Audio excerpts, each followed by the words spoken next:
দেশের গণ্ডি পেরিয়ে বিদেশ ভ্রমণ ছিল আমার সবসময়েরই একটা স্বপ্ন। অবশেষে স্বপ্নের প্রহর পেরিয়ে স্বপ্ন যেন রূপ নিল বাস্তবতার। এত কম বয়সে দেশের বিভিন্ন জায়গায় ঘুরতে পেরে নিজেকে আমি অনেক সৌভাগ্যবান বলে মনে করি। আর এখন ভ্রমণের খাতায় যুক্ত হলো আরও একটি নতুন অধ্যায়। বেশি দূরে নয়, আমরা যাচ্ছিলাম আমাদের পার্শ্ববর্তী দেশ ভারতে। পাসপোর্ট ভিসার ব্যাপারে কথা বলে সময় নষ্ট করতে চাই না, তবে এটুকু বলতে পারি এগুলো পেতে আমাদের কোনো ঝামেলা পোহাতে হয়নি। আর এ ব্যাপারে জানার থাকলে কমেন্ট করতে পারেন। ভ্রমণটা শুরু হয়েছিল কুমিল্লা থেকে। সিএনজি রিজার্ভ নিয়ে চলে যাই সোনামুড়া বর্ডারে। আমাদের কাছ থেকে নিয়েছিল ৩০০ টাকা। বাংলাদেশ বর্ডারে কিছু পেপারওয়ার্ক শেষে আমাদের পাঠিয়ে দেওয়া হয় ইন্ডিয়ান ইমিগ্রেশনে।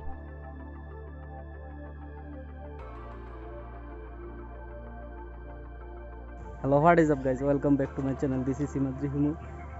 আমি যাচ্ছি কলকাতাতে অ্যাকচুয়ালি ঘুরতে। তো এখানে বাংলাদেশের ইমিগ্রেশন এইমাত্র শেষ করলাম, শেষ করে ইন্ডিয়াতে ঢুকতেছি। এখানে আমাদের কোনো সমস্যা হয় নাই, মোটামুটি আমরা ভালোভাবেই ইমিগ্রেশনের কাজ কমপ্লিট করছি। সেখানে আমাদের পাসপোর্ট এবং ভিসা চেক করে এবং এন্ট্রি নেয়। এই সময়টা ছিল খুবই রোমাঞ্চকর, কারণ আর একটি পা এগুলোই আমরা ভারতে। আপাত দৃষ্টিতে ভারত এসে গেছি বলে মনে হলেও আমাদের বাকি রয়ে গেছে অনেক কাজ। তারপর থেকে পাসপোর্টটা প্রায় হাতেই রাখতে হয়েছিল, কারণ বিভিন্ন জায়গায় সেটা দেখতে চাইছিল। আমরা এখন ভারতের বর্ডারে ঢুকতেছি মাত্র, বাংলাদেশের ইমিগ্রেশন শেষ করে। এখানে আমরা পাসপোর্ট সব কিছু করে ঢুকতেছি। তো ইন্ডিয়ার একটা মানে কি বলে সুড়ঙ্গ পথ বা বারান্দা টাইপের একটা কিছু, তো ওইটার মধ্যে দিয়ে যাইতেছি আর কি। তো এখন কোনো জায়গায় কোনো সমস্যা হয় নাই। পাসপোর্ট ওকে থাকলে কোনো জায়গায় কোনো সমস্যা হওয়ার কথাও না। তো মোটামুটি সুপার এনজয় করতেছি। জায়গায় জায়গায় পাসপোর্ট মানে দেখতে চাইতেছে, তো দেখাই দিতেছি পাসপোর্টগুলা। তো আর ওনারা দেখে করতেছে। এখন আর বাংলাতে কেউ কথা বলে না, হিন্দিতে। অন অ্যারাইভেল তারপর আমাদেরকে একটা ফর্ম পূরণ করতে হয়েছিল।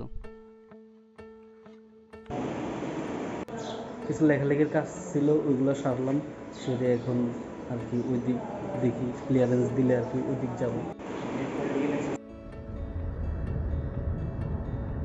তারপর আমাদের এবং আমাদের ব্যাগপত্র চেকিং এর পর আবার কিছুক্ষণ হাঁটতে হয়েছিল।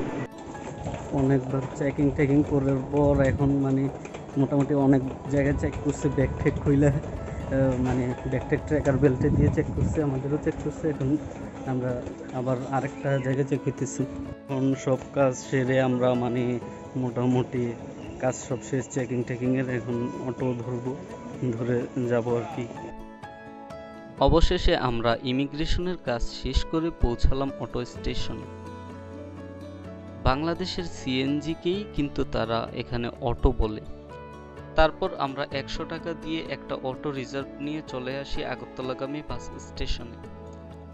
বাসে উঠে আমি পুরোপুরি হতাশ, কারণ সিটগুলো তেমন ভালো ছিল না এবং ছিল না কোনো ফ্যান। ভাড়াটা অবশ্য কম নিয়েছিল, ভাড়া নিয়েছিল 35 টাকা। আমরা এখন সোনামুড়াতে আছি। তো এখান থেকে আগরতলার জন্য বাস ধরছি, বাসে উঠছি। তো বাস দিয়ে এখন যাবো। এখন বাস ছেড়ে দিছে। তো পরে আপনাদেরকে সব কিছু ডেসক্রিপশনে দিয়ে দিব, কি কোন জায়গা থেকে কত লাগলো কি। বাংলাদেশের মতোই কোনো কিছু ডিফারেন্স নাই এখানে, বাংলাদেশের মতোই আপনার যাত্রী নিতেছে। আমরা খাওয়ার জন্য কিছু বিস্কিট, স্প্রাইট টাইপ নিয়ে নিছি। এখান থেকে আর নেটওয়ার্ক পাইতেছে না বাংলাদেশের সিমের। এখান থেকে বাংলাদেশের সিমের আর নেটওয়ার্ক পাইতেছে না, তো ইন্ডিয়ার সিম ঢুকাইতে হবে।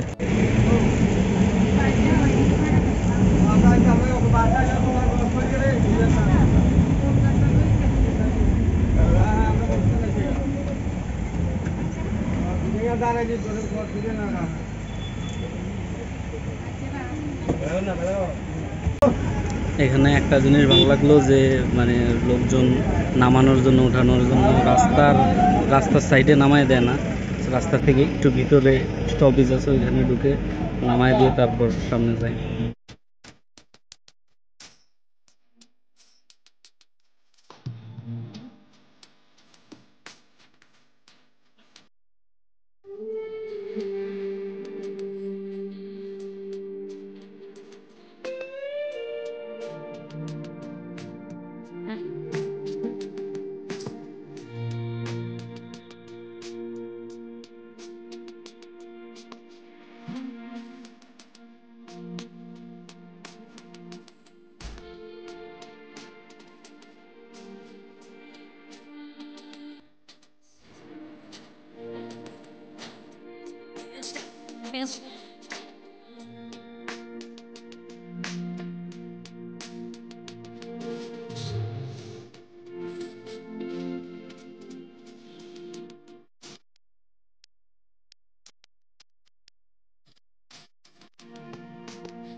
আর এখন থেকে ইন্ডিয়ান রুপি খরচ করতে হবে, আর বাংলাদেশে সিমের নেট আস্তে আস্তে হারাতে থাকবে। চাইলে একটি সিম এবং টাকা থেকে রুপিতে কনভার্ট করে নিতে পারবে।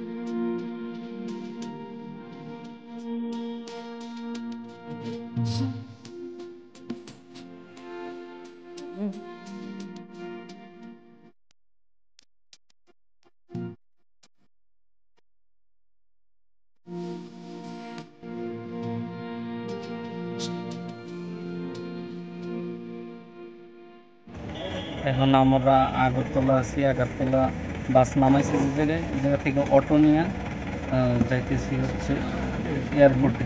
অটো না সিএনজি, অ্যাকচুয়ালি এগুলাকে এখানে অটো বলে। আগরতলায় এসে আমরা দুপুরের খাবার সেরে নিই। আগরতলা থেকে আবারও একটি অটো নিয়ে চলে যাই এয়ারপোর্টে, কারণ এখান থেকে বিমানে করে যেতে হবে কলকাতা। এখন থেকে শুরু হবে বিমান যাত্রা।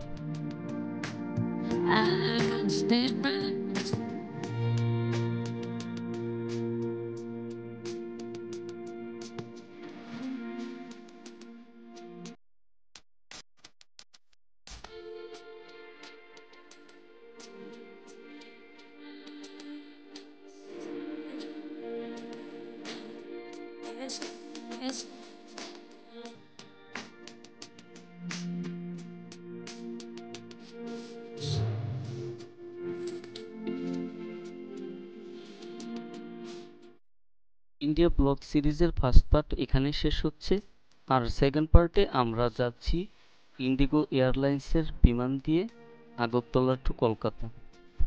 আজকের মতো এখানেই বিদায় নিচ্ছি, দেখা হচ্ছে পরবর্তী ভিডিওতে।